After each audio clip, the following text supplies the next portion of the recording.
Bueno, gente, ¿cómo les va? Me tienen que bancar por videito también, ¿eh? Yo lo lamento, pero es así. Bueno, fotosíntesis, que es lo que empezamos a ver la clase pasada. Eh, Vamos a hacer como una integración de lo que ya vimos, así les queda para futuro, por si quieren volver a analizarlo con este videito. Bueno, analizamos qué significaba la misma palabra fotosíntesis, ¿sí? Recuerden, foto viene de luz, síntesis viene de compuestos, o sea, pasar de compuestos sencillos a compuestos más complejos por medio de la acción de la luz solar, ¿sí? Cuando hablo de moléculas sencillas me refiero a moléculas de oxígeno, dióxido de carbono, agua, los mismos rayos solares, para poder ser convertidos a través de los cloroplastos de las plantas en cadena de glucosas o moléculas de glucosas unidas, formando el almidón, que es el alimento de las plantas.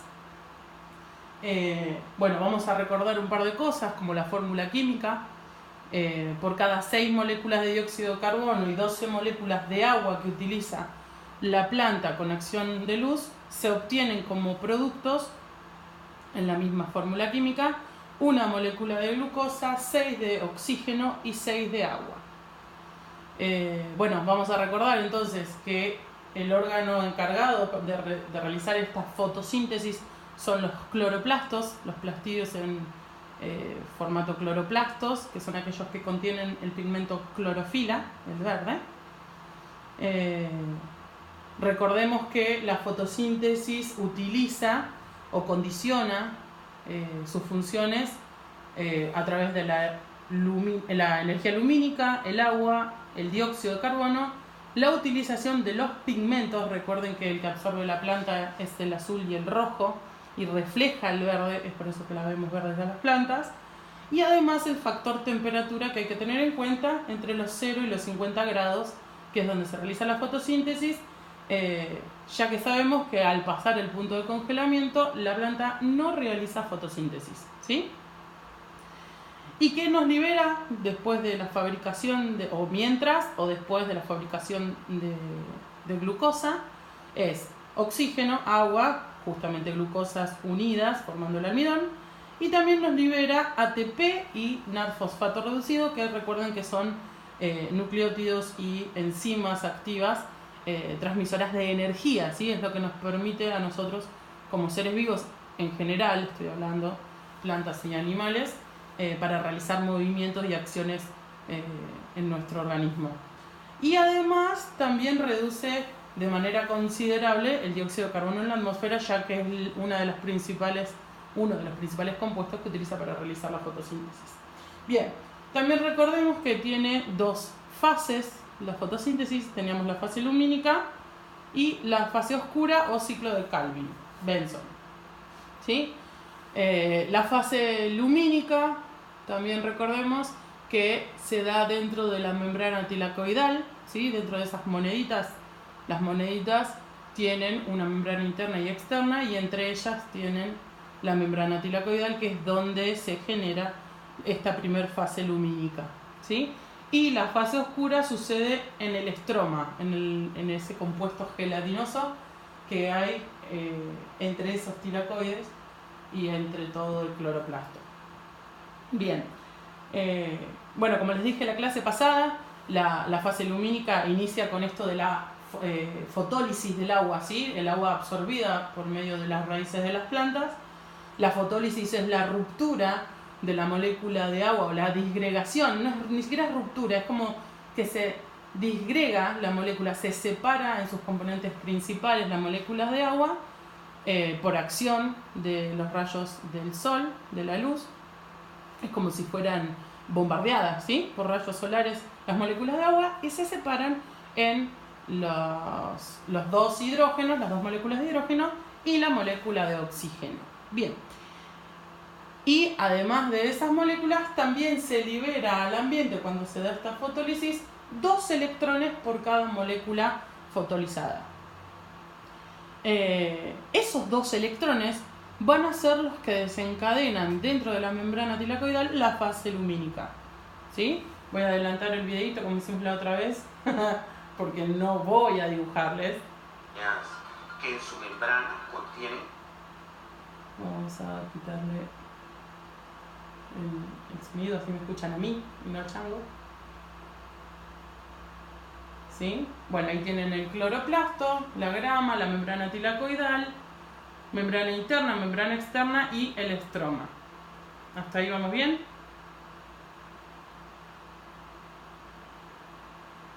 Bien. Ahí tenemos el típico dibujito de la plantita. Recuerden, ahí está lo de la fotólisis que les hablaba recién, la absorción, la liberación o disgregación de esta molécula en oxígeno, en protones o hidrógenos y los 2 electrones. Dentro de la planta, dentro de la membrana tilacoidal es donde comienza esta fase lumínica. Ingresan esos 2 electrones, ¿sí? Que recuerden que son excitados por acción de los rayos del sol, ¿sí? Siempre es la luz la que realiza la energía de movimiento, o sea, la que hace que se genere este movimiento de electrones. Los excita, esa es la palabra correcta. Ese fotosistema 1, que es el primero, fotosistema 2, ese fotosistema 2 o P700, que es la onda del rayo de clorofila que se utiliza en ese fotosistema, es atravesado por estos rayos, donde se excitan esos 2 electrones, suben hacia la parte superior de ese fotosistema y son transportados a proteínas laterales que están en la membrana, proteínas de conducción o similares a las proteínas integrales de las membranas celulares, como habíamos visto la vez pasada. Son transportados a esas membranas, donde vuelven a su nivel de energía inicial. Recuerden que habían sido excitados por la luz, ¿sí? Alterados. Entonces ahí en la proteína vuelven a su estado energético normal, son atrapados nuevamente por conductores o transportadores de electrones, y toda esta secuencia genera, recuerden, esto es importante, la cadena de transporte de electrones. Así se llama, este zigzag de transporte es cadena de electrones, ¿sí? Ahí ven cómo vuelve a ser transportados. ¿A dónde? Al fotosistema 1, ¿sí? Al F1, que tiene una longitud de onda P680, ¿sí? ¿Se acuerdan de esto? ¿Qué fue lo que vimos la vez pasada? A todo esto, mientras todo esto está sucediendo, cuando se dio lo de la fotólisis, recuerden que lo único que utilizó ese fotosistema para la fase lumínica fueron los electrones. Pero ¿qué pasa? Las cargas positivas que dejó la fotólisis, o sea, en la parte del estroma, quedan dando vuelta esas cargas positivas y son utilizadas, ¿sí? Por esta ATP sintetasa. Algunos le pueden decir ADP sintetasa o ATP sintetasa. Es exactamente lo mismo, porque lo que significa es que sintetiza o cataliza la síntesis de formación de ATP a través de un ADP, adenodifosfato, ¿sí? Para convertirlo en un adenosintrifosfato. Entonces, esas cargas positivas ingresan a esta enzima activa, la sintetasa, ADP sintetasa o como quieran llamarla, ¿sí? Se une a una molécula de ADP y lo transforma, o sea, como que lo oxida, en realidad es oxidar o fosforilar, si se quiere, ¿no? Mejor dicho, es fosforilar, y lo convierte en una molécula de ATP, ¿sí? Esta molécula de ATP, esta molécula de energía, es la que es liberada hacia el estroma para que después pueda ser utilizada en la fase oscura o ciclo de Calvin. Esto sucede todo al mismo tiempo. No es primero una cosa y después la otra. Recuérdenlo eso, es todo al mismo tiempo. Es algo cíclico, ¿sí? Cíclico y continuo. Fíjense cómo ingresan esas partículas positivas, esas cargas positivas, con el ADP y se transforma en ATP. Ahora pasamos a lo que les decía antes, el fotosistema 2. Ese era el primero, ahora el fotosistema 1. ¿Ven cómo se vuelven a excitar? Vuelven hacia arriba y pasan a la otra proteína, donde son captados, por último, por el NAD-fosfato para convertirse en NAD-fosfato reducido o hiperreducido o H2, como quieran decirle.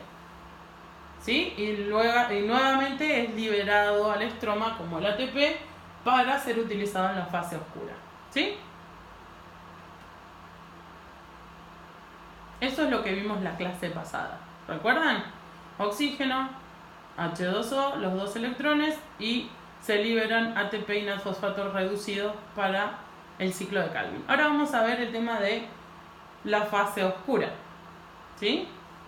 Lo que tiene la fase oscura, como bien dice su nombre, es esto de que se realiza en ausencia de luz, a diferencia de la fase lumínica. ¿Sí? Perdón. Como todo re precario, ¿no? Pero bueno, se reentiende igual. Bien. Entonces, en la fase oscura, ¿qué es lo que se va a producir? Lo pusimos en el glosario. ¿Se ve bien ahí? Espero que sí. Esperen un toque que vuelvo a arreglar porque me mandé la macanura. Ahí está.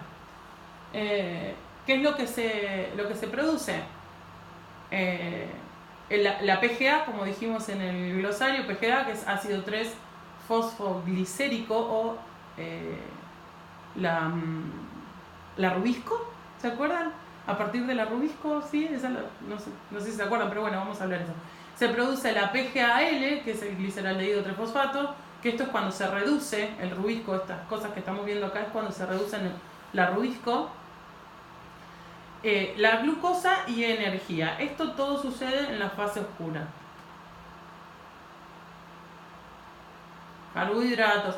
Vieron que yo les dije que había dos posibilidades después de que pasa por el ciclo de Calvin todo el sistema. Hay dos posibilidades, o que se formen moléculas de glucosa, o la otra parte es que se forme en energía y vuelva así a poder